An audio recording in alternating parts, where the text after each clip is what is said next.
নমস্কার। আশা করি আপনারা সবাই ভালো আছেন না? 95 वर्ष से निरंतर देश की सेवा करना किसी भी संस्था या संगठन के लिए अपने आप में बहुत बड़ी बात होती है। आईसीसी ने पूर्वी भारत और नॉर्थ ईस्ट के डेवलपमेंट में जो कंट्रीब्यूशन दिया है, विशेषकर वहां की मैन्युफैक्चरिंग यूनिट्स को, वह भी हिस्टोरिकल है। आईसीसी के लिए अपना योगदान देने वाले आप सभी को इन 95 वर्ष में जिन जिन महानुभावों ने योगदान दिया है, उस प्रत्येक महानुभाव का मैं अभिनंदन करता हूं। साथियों, आईसीसी ने 1925 में अपने गठन के बाद से आजादी की लड़ाई को देखा है, उस लड़ाई को जिया है। सरकारों से मुसीबतें भी झेली है, भीषण अकाल और अन्न संकटों को देखा है, विभाजन को देखा है। विभाजन की उस पीड़ा को आपने सहा है और भारत की ग्रोथ ट्रेजेक्टरी का भी आप हिस्सा रहे हैं। अब इस बार की ये एजीएम एक ऐसे समय में हो रही है जब हमारा देश मल्टीपल चैलेंजेस को चैलेंज कर रहा है। कोरोना वायरस से पूरी दुनिया लड़ रही है, भारत भी लड़ रहा है, लेकिन अन्य तरह के संकट भी निरंतर खड़े हो रहे हैं। कहीं फ्लड की चुनौती, कहीं लॉकस्ट, जो बंगाल में जिसको पोंगोपा कहते हैं, पोंगोपा का कहर, कहीं ओलावृष्टि, कहीं असम में ऑयल फील्ड में आग, कहीं लगातार छोटे छोटे अर्थक्वेक की खबरें। ये भी क्यों होता है कि पूर्वी और पश्चिम क्षेत्र में एक के बाद एक 2 साइक्लोन्स चुनौती बनकर के आए। ऐसे तमाम फ्रंट्स पर हम सभी एक साथ मिलकर के लड़ रहे हैं। कभी कभी समय भी हमें परखता है, समय भी हमारी कसौटी करता है, परीक्षा लेता है। कई बार अनेक कठिनाइयां, अनेक कसौटियां एक साथ आ जाती है, लेकिन हमने ये भी अनुभव किया है कि इस तरह की कसौटी में हमारा कर्तृत्व, हमारा कृतित्व उज्जवल भविष्य की गारंटी भी लेकर के आता है। किसी कसौटी से हम कैसे निपट रहे हैं, मुश्किलों से कितनी मजबूती से लड़ रहे हैं, ये आने वाले अवसरों को भी तय करता है। साथियों, हमारे यहां कहा जाता है, मन के हारे हार, मन के हारे हार, मन के जीते जीत। यानी हमारी संकल्प शक्ति, हमारी इच्छा शक्ति ही हमारा आगे का मार्ग तय करती है। जो पहले ही हार मान लेता है, उसके सामने नए अवसर दूर दूर तक नजर नहीं आते हैं। लेकिन जो जीत के लिए निरंतर प्रयास करता है, एक दूसरे का साथ देते हुए आगे बढ़ता है, उसके सामने नए अवसर भी उतने ही ज्यादा आते हैं और अवसर भी सामने चले आते हैं।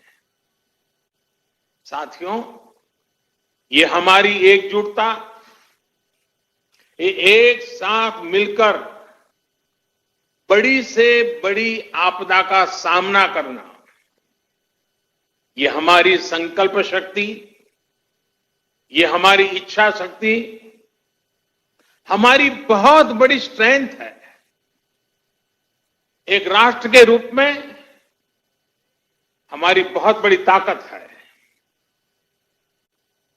मुसीबत की दवाई, मुसीबत की एक ही दवाई है, मुसीबत की दवाई मजबूती है। मुश्किल समय ने हर बार भारत के डिटर्मिनेशन को अधिक स्ट्रेंथन किया है। एक नेशन के रूप में देशवासियों के रिजॉल्व को ऊर्जा दी है, संकल्प को शक्ति दी है। यही भावनाएं आज आईसीसी के आपके मेंबर के चेहरे पर भी और देशवासियों के चेहरे पर भी मैं देख सकता हूं, मैं पढ़ सकता हूं। करोड़ों देशवासियों के प्रयासों में मैं एक नई आशा देख सकता हूं, नया विश्वास देख सकता हूं। कोरोना का संकट पूरी दुनिया में बना हुआ है, पूरी दुनिया इससे लड़ रही है। कोरोना वॉरियर्स के साथ हमारा देश इस लड़ाई में जरा भी पीछे नहीं है। लेकिन इन सब के बीच हर देशवासी अब इस संकल्प से भी भरा हुआ है कि इस आपदा को अवसर में परिवर्तित करना है। इससे हमें देश का बहुत बड़ा टर्निंग पॉइंट भी बना रहा है। ये टर्निंग पॉइंट क्या है? आत्मनिर्भर भारत, सेल्फ रिलायंट इंडिया। आत्मनिर्भरता का, सेल्फ रिलायंस का ये भाव बरसों से हर भारतीय ने एक एस्पिरेशन की तरह जिया है। लेकिन फिर भी एक बड़ा काश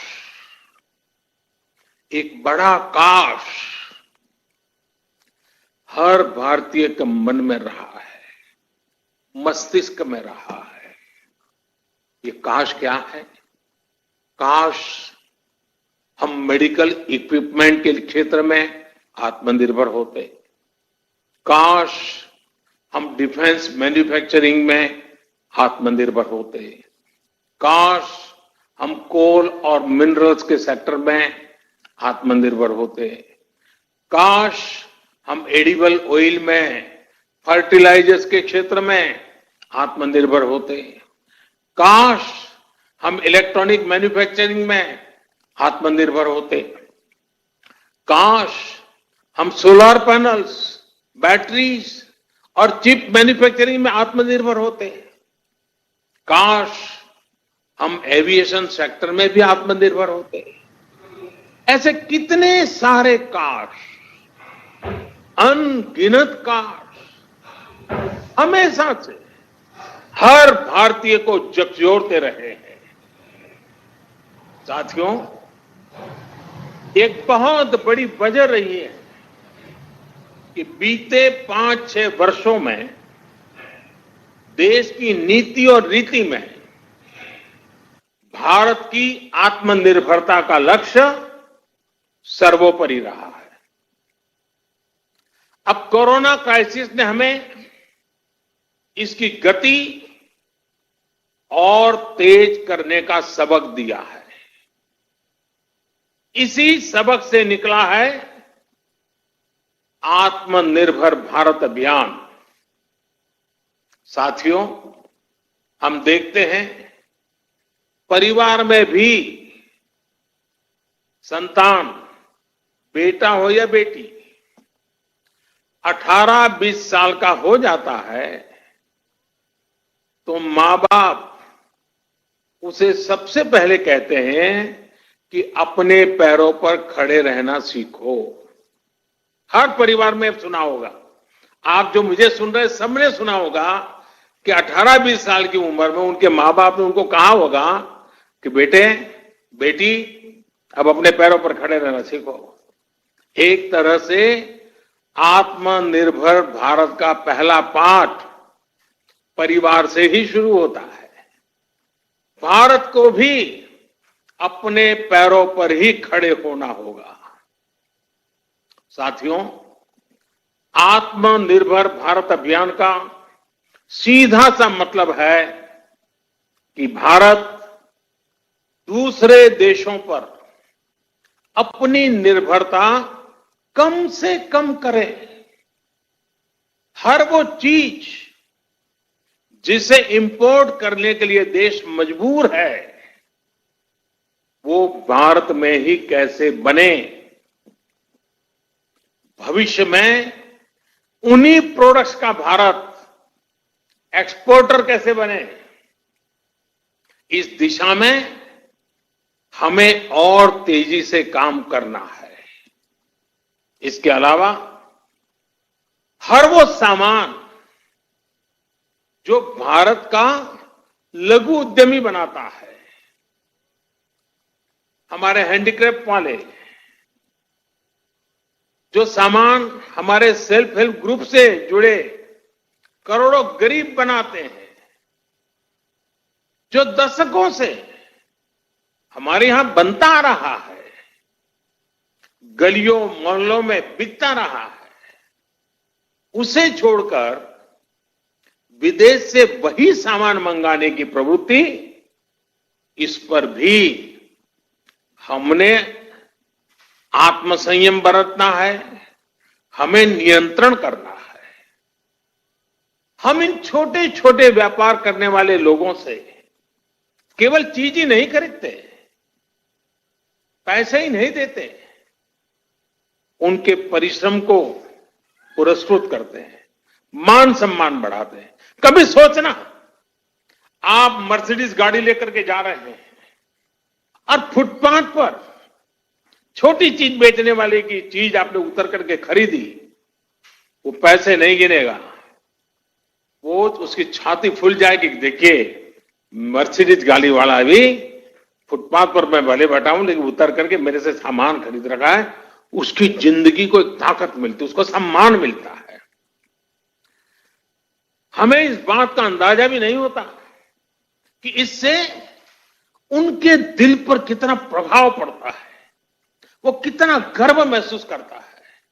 इसलिए अब अपने लोकल के लिए वोकल होने का समय है।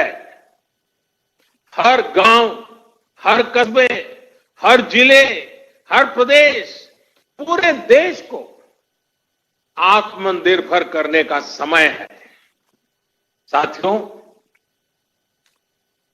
सालों पहले, दशकों पहले स्वामी विवेकानंद जी ने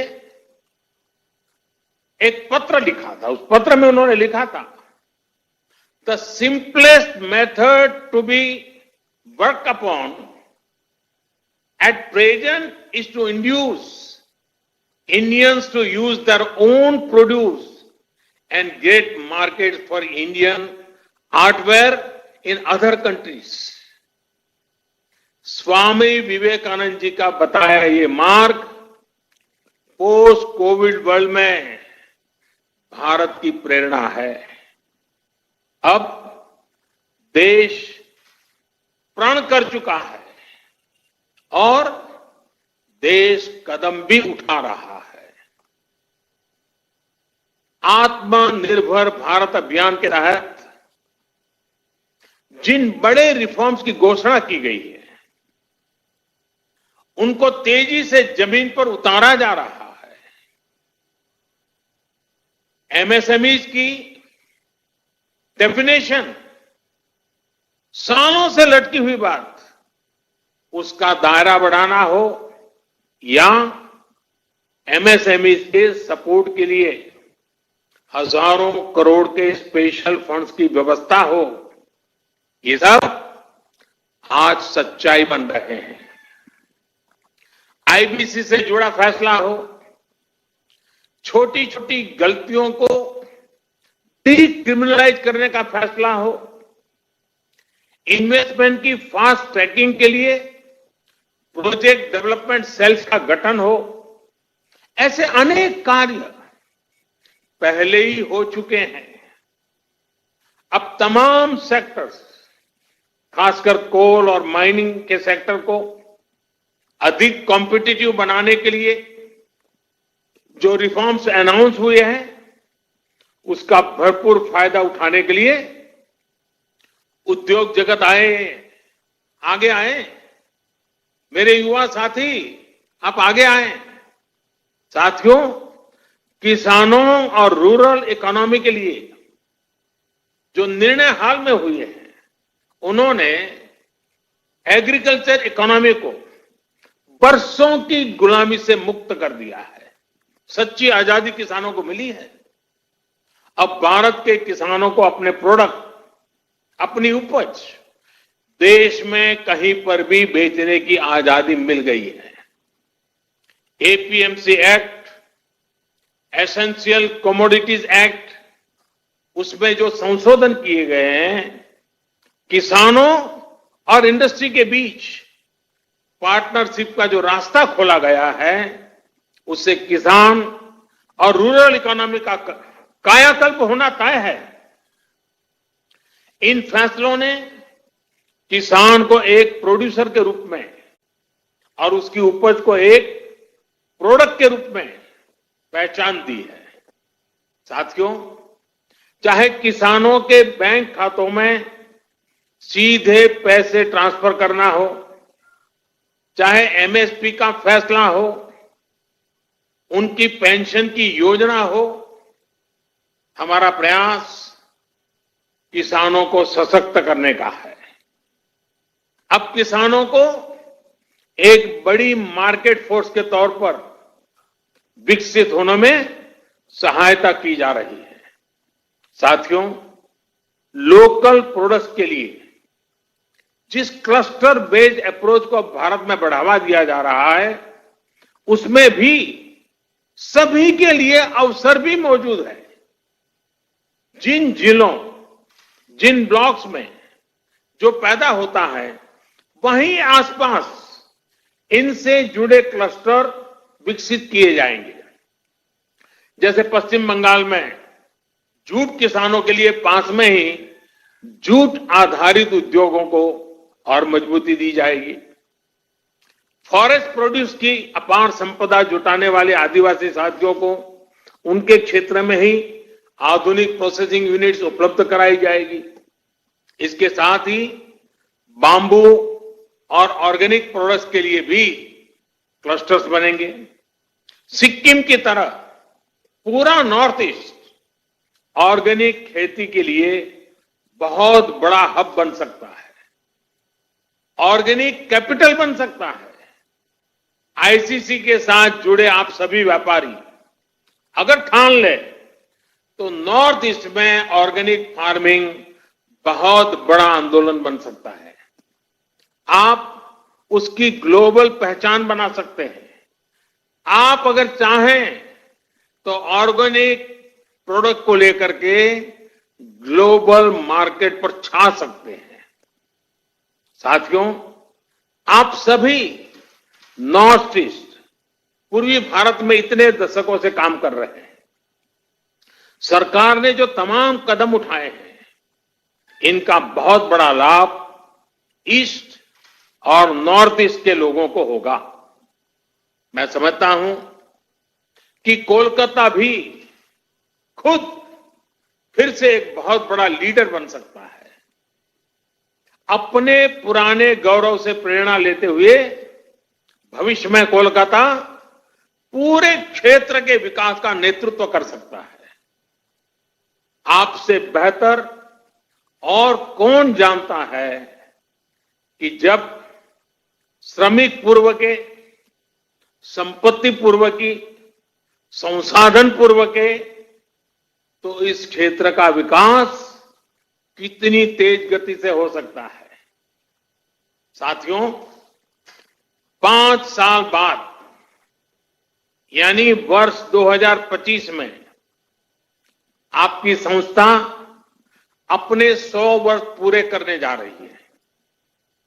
वहीं वर्ष 2022 में देश की आजादी के 75 वर्ष पूरे होने जा रहे हैं।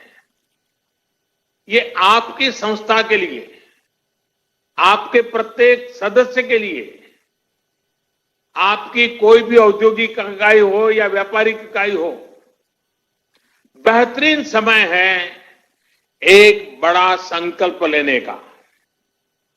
मेरा आपसे आग्रह है कि आत्मनिर्भर भारत अभियान को चरितार्थ करने के लिए आईसीसी भी अपने स्तर पर 50-100 नए लक्ष्य तय करेंगे। ये लक्ष्य संस्था के भी हो, इससे जुड़े हर उद्योग और व्यापारिक इकाई के भी हो और हर व्यक्ति के भी हो। आप जितना अपने लक्ष्य की ओर आगे बढ़ेंगे, उतना ही ये अभियान पूर्वी भारत में, नॉर्थ ईस्ट में आगे बढ़ेगा, जो देश को भी आगे ले जाएगा। साथियों, मैन्युफैक्चरिंग में बंगाल की ऐतिहासिक श्रेष्ठता को हमें पुनर्जीवित करना रहेगा। हम हमेशा सुनते आए हैं, what Bengal thinks today, India thinks tomorrow. हमें इससे प्रेरणा लेते हुए हम सबको मिलकर के आगे बढ़ना होगा। ये समय इंडियन इकोनॉमी को कमांड एंड कंट्रोल से निकालकर प्लग एंड प्ले की तरफ ले जाना है। ये समय कंजर्वेटिव अप्रोच का नहीं है, बल्कि आगे बढ़कर बोल्ड डिसीजंस का है, बोल्ड इन्वेस्टमेंट्स का है। ये समय भारत में एक globally competitive domestic supply chain तैयार करने का है। इसके लिए उद्योग जगत को अपनी मौजूदा सप्लाई चेन के सभी स्टेक होल्डर्स को संकट से निकालने में मदद भी करनी है और वैल्यू एडिशन में उनकी हैंड होल्डिंग भी करनी है। साथियों, आत्मनिर्भर भारत अभियान में आगे बढ़ते हुए, कोरोना काल से संघर्ष करते हुए, आज आपने इस एजीएम में जो पीपल, प्लेनेट एंड प्रॉफिट का विषय उठाया गया है, वो भी बहुत महत्वपूर्ण है। कुछ लोगों को लगता है कि ये तीनों एक दूसरे के ऑपोजिट है, विरोधाभासी है, लेकिन ऐसा नहीं है। पीपल, प्लेनेट एंड प्रॉफिट एक दूसरे से इंटरलिंक्ड है। ये तीनों एक साथ फ्लरिश कर सकते हैं, को एग्जिस्ट कर सकते हैं। मैं आपको कुछ उदाहरण देकर समझाता हूं। जैसे भारत में हमने एलईडी बल्ब का एक बहुत बड़ा अभियान चलाया। अब ये एलईडी बल्ब अपने आप में एक बड़ा प्रेरक उदाहरण है। 5-6 वर्ष पहले एक एलईडी बल्ब 350 रुपये से भी ज्यादा में मिलता था। आज वही बल्ब 50 रुपये तक में मिल जाता है। आप सोचिए, कीमत कम होने से देश भर में करोड़ों करोड़ों की संख्या में एलईडी बल्ब घर घर पहुंचे हैं, स्ट्रीट लाइट्स में लग रहे हैं। ये क्वांटिटी इतनी बड़ी है कि इससे उत्पादन की लागत कम हुई है और प्रॉफिट भी बढ़ा है। इससे लाभ किसको मिला है? पीपल को, आम देशवासी को, जिसका बिजली का बिल कम हुआ है। एक मोटा मोटा अंदाज में लगा सकता हूं, आज प्रतिवर्ष एवरी ईयर देशवासियों के करीब करीब 19,000 करोड़ रुपए बिजली के बिल में एलईडी की वजह से बच रहे हैं।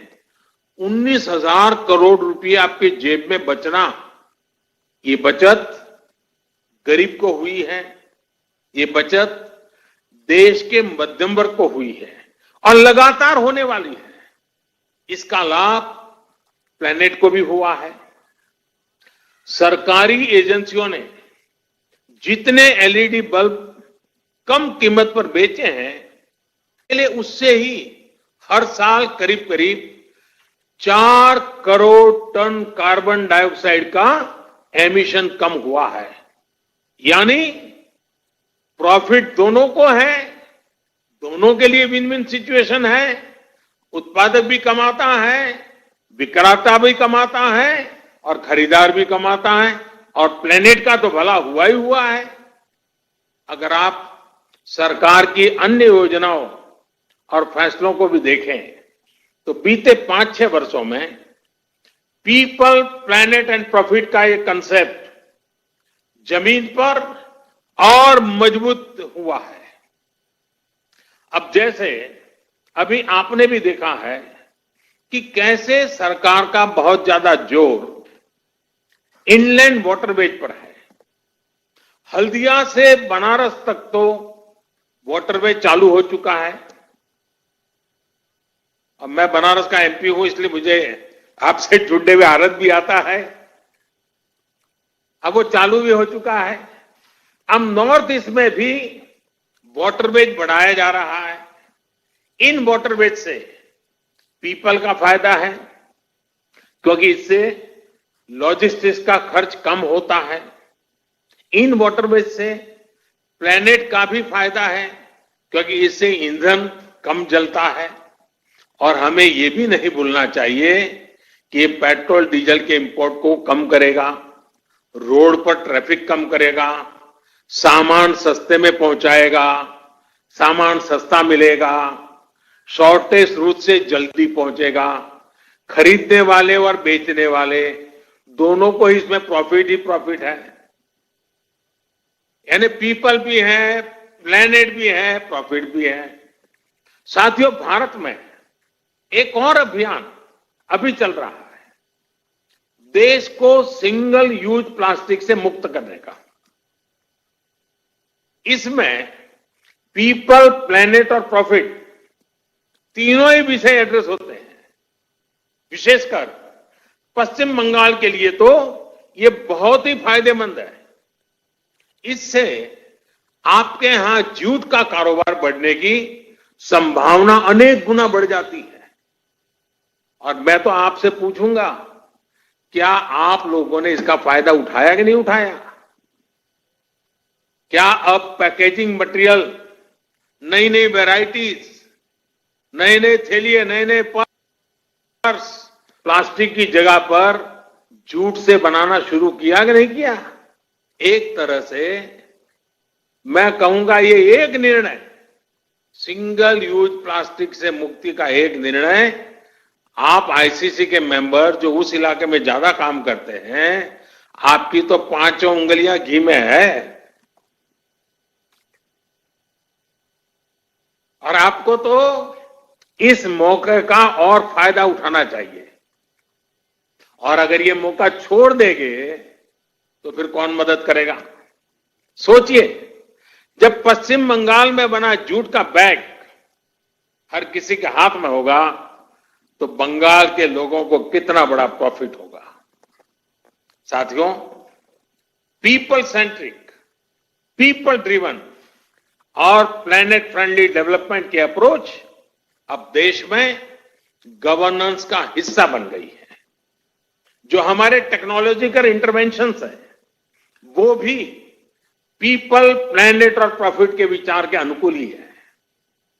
यूपीआई के माध्यम से हमारी बैंकिंग टचलेस, कॉन्टैक्टलेस, कैशलेस और 24/7 365 डे संभव हो पाई है। भीम ऐप से ट्रांजैक्शन के अब नए नए रिकॉर्ड बन रहे हैं। रुपे कार्ड अब गरीब, किसान, मध्यम वर्ग, देश के हर वर्ग का पसंदीदा कार्ड बनता जा रहा है। जब हम आत्मनिर्भर भारत की बात करते हैं तो क्यों न गर्व के साथ रुपे कार्ड का इस्तेमाल करें। साथियों, अब देश में बैंकिंग सर्विस का दायरा उन लोगों तक भी पहुंच पाया है जिनको लंबे समय तक हैव नॉट्स की श्रेणी में रखा गया था। डीबीटी, जैम, JAM यानी जनधन, आधार, मोबाइल के माध्यम से बिना लीकेज करोड़ों बेनिफिशरीज तक, करोड़ों लाभार्थी तक जरूरी सहायता पहुंचाना संभव हुआ है। इसी तरह गवर्नमेंट ई मार्केट प्लेस, और मैं चाहूंगा सभी व्यापारी आलम इसको ध्यान से सुने, गवर्नमेंट ई मार्केट प्लेस यानी GEM, आप वेबसाइट पे जाकर इसकी डिटेल देख सकते हैं। GEM ने पीपल को सरकार के साथ जुड़कर प्रॉफिट कमाने का एक अवसर दिया है। आप ये जानते ही हैं कि jam platform, GEM, jam platform पर छोटा हो या बड़ा, व्यक्तिगत रूप से काम करता हो या सेल्फ हेल्प ग्रुप चलाता हो, MSME हो या बड़ा व्यापारी हो, सीधे सीधे भारत सरकार को अपने गुड्स और अपनी सर्विसेज उपलब्ध करा सकते हैं और बड़ी ट्रांसपेरेंसी के साथ। पहले तो जब तक इतने लाख का टर्नओवर नहीं होता है, इतना बड़ा बड़ा ब्रांड नहीं होता है, इतना बड़ा नाम नहीं होता है, तब तक आप सरकार को माल बेचने के लिए सोच ही नहीं सकते थे।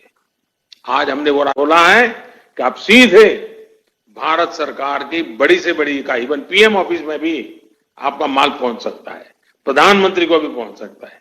इसलिए मेरा ICC से भी आग्रह है कि आपके जो मेंबर्स हैं, जो आपसे जुड़े हुए हैं, मैन्युफैक्चरर्स हैं, उन्हें भी ज्यादा से ज्यादा संख्या में जैम से जुड़ने के लिए प्रेरित करिए और अपने उत्पाद सरकार को खरीदने ही पड़े ऐसी क्वालिटी का माल लेकर के आए। देखिए कैसी स्पर्धा चलती है और सरकार की ताकत नहीं है कि आपके अच्छे माल को ठुकरा सके। यह सब ट्रांसपेरेंट प्लेटफॉर्म है, हर एक का बेनिफिट है।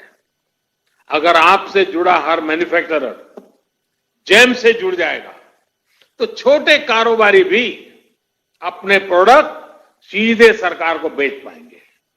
साथियों, जब हम प्लेनेट की बात करते हैं तो आप भी देख रहे हैं कि आज हाइसा यानी इंटरनेशनल सोलर अलायंस एक बड़ा ग्लोबल मूवमेंट बन रहा है।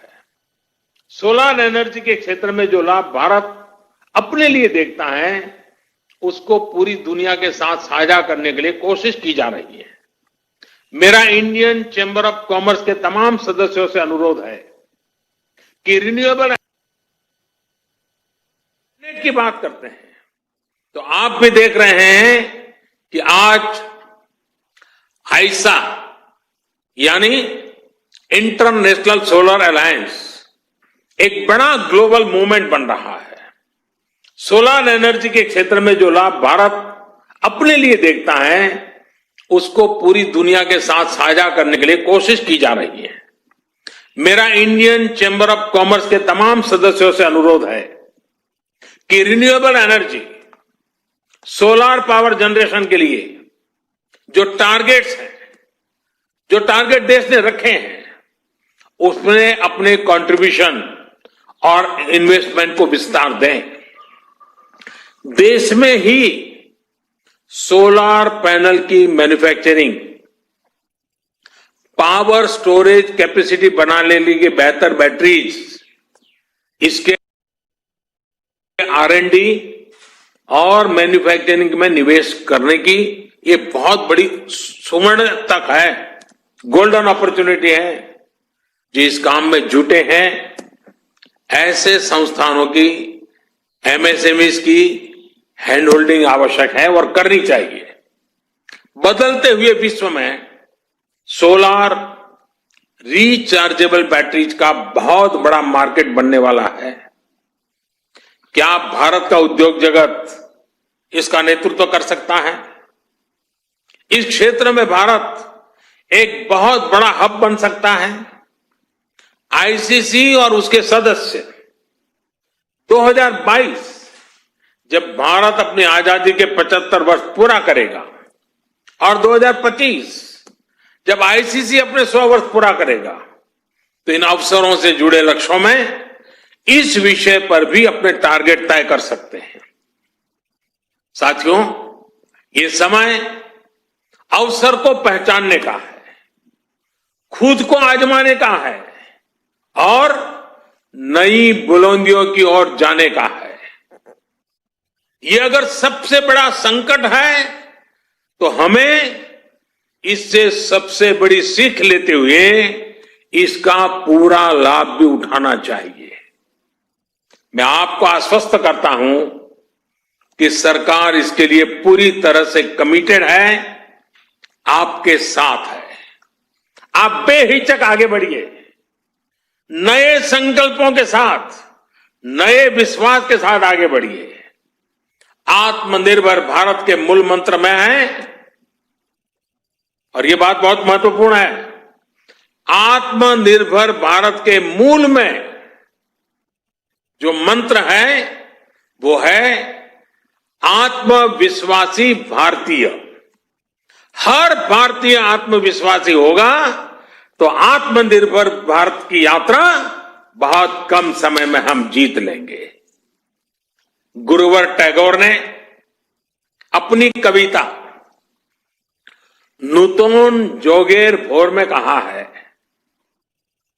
चोलाए चोलाए बाजबे जोएर मेरी, चोलाए चोलाए बाजबे जोएर मेरी, पाएर बेगे ही पोत केटे जाए कोरिश्ना आर दे।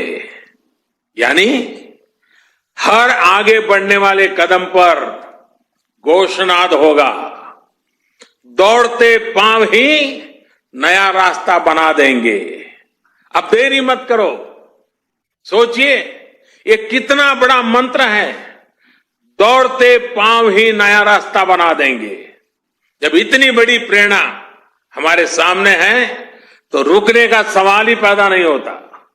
मुझे पूरा विश्वास है कि जब आप अपनी स्थापना के 100 वर्ष का समारोह मनाएंगे, जब देश अपनी स्वतंत्रता के 75 वर्ष का पर्व मनाएगा, तो आत्मनिर्भर भारत के मार्ग पर हमारा देश मजबूती के साथ काफी आगे बढ़ चुका होगा और आपके साथ सहयोग से बढ़ चुका होगा।